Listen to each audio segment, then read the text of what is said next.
Praise the Lord. எல்லாரும் சந்தோஷமாக இருக்கிறீங்களா? கர்த்தர் நமக்கு கொடுத்த இந்த புதிய நாளுக்காக கர்த்தரை ஸ்தோத்திரிக்கிறேன். இந்த காலை நற்செய்திக்கு உங்களை வரவேற்கிறேன்.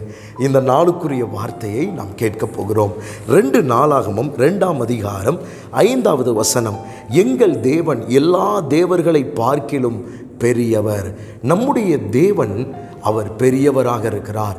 எல்லா தேவர்களை பார்க்கிலும் அவர் பெரியவராக இருக்கிறார்.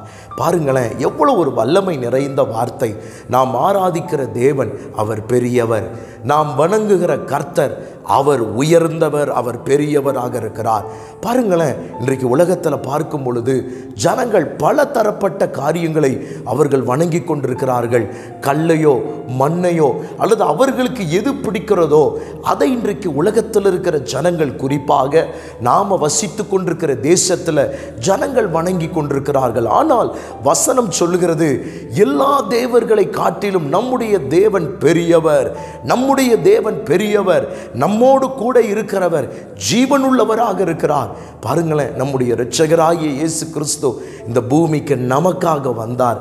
அவர் நம்முடைய பாவங்களுக்காக மரித்தார். அவர் நமக்காகவே அவர் உயிர்த்தெழுந்தார். இன்றைக்கும் ஜீவனோடு கூட இருக்கிறார். மீண்டும் நம்மை சேர்க்க அவர் வரப்போகிறார். அந்த ஜீவன் உள்ளவரை நம்ம ஆராதிக்கிறதுனால நம்ம எப்பொழுது கான்ஃபிடென்ட்டாக விசுவாசத்தோடு சொல்லணும், நம்முடைய தேவன் தான் பெரியவர். அதனால தான் சாலமோன் சொல்லுகிறார், நான் அவருக்கு கட்டப்போகிற ஆலயம் அது பெரியதாயிருக்கும், அது பெரியதாயிருக்கும். ஏனென்றால் என் தேவன் பெரிய காரியங்களை செய்கிறவர். இந்த நாளில் அந்த கர்த்தர் நம்மோடு கூட இருக்கிறார். சாலமோனின் நாட்களில் சாலமோன் கர்த்தருக்காக ஒரு பெரிய ஆலயத்தை கட்டினான். ஆனால் இப்பொழுது ஆலயம் யார் தெரியுமா? ஏசப்பா அவருடைய இரத்தத்தினாலே சம்பாதித்து மீட்டு கொண்ட சபையாகிய நாம் தான் அந்த ஆலயம். இந்த பார்த்து கொண்டிருக்கிற தேவ சபையே, தேவ பிள்ளைகளே, நீங்கள் தான் அந்த ஆலயம். உங்களுக்குள் எனக்குள் இருக்கிற கர்த்தர் பெரியவர். வேதவசனம் சொல்லுகிறது, உலகத்தில் இருக்கிற அவனை காட்டிலும் எனக்குள்ளே இருக்கிற கர்த்தர் பெரியவர். உலகத்தில் இருக்கிற இந்த பிரச்சனைகளை காட்டிலும் உங்களுக்குள்ளே இருக்கிற கர்த்தர் பெரியவர். உலகத்தில் இருக்கிற இந்த வியாதியை காட்டிலும் உங்களுக்குள்ளே இருக்கிற கர்த்தர் பெரியவர்.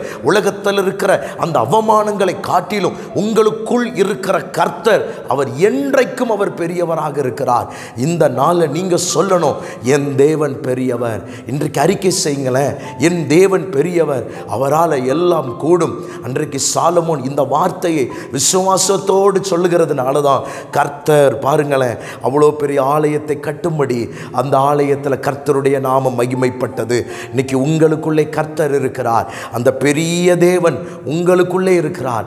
உங்களோடு அவர் இருக்கிறபடினால தான் உங்களை கடைசி வரைக்கும் அவர் நடத்துவார். தினந்தோறும் நீங்கள் அறிக்கை பண்ணணும், என் தேவன் பெரியவர், என் தேவன் எனக்குள்ளே பெரியவராக இருக்கிறார். அவர் நிச்சயமாய் உங்களுடைய வாழ்க்கையில், என்னுடைய வாழ்க்கை, நம்முடைய வாழ்க்கையில் பெரிய காரியங்களை செய்ய வல்லவராக இருக்கிறார். உங்களுக்காக ஜெபிக்கிற பரிசுத்த பிதாவே, வார்த்தை கேட்ட ஒவ்வொருவரையும் ஆசீர்வதித்து இந்த வார்த்தையின்படியே நடத்தும். இயேசுவின் நாமத்தில் பிதாவே, ஆமென். God bless you.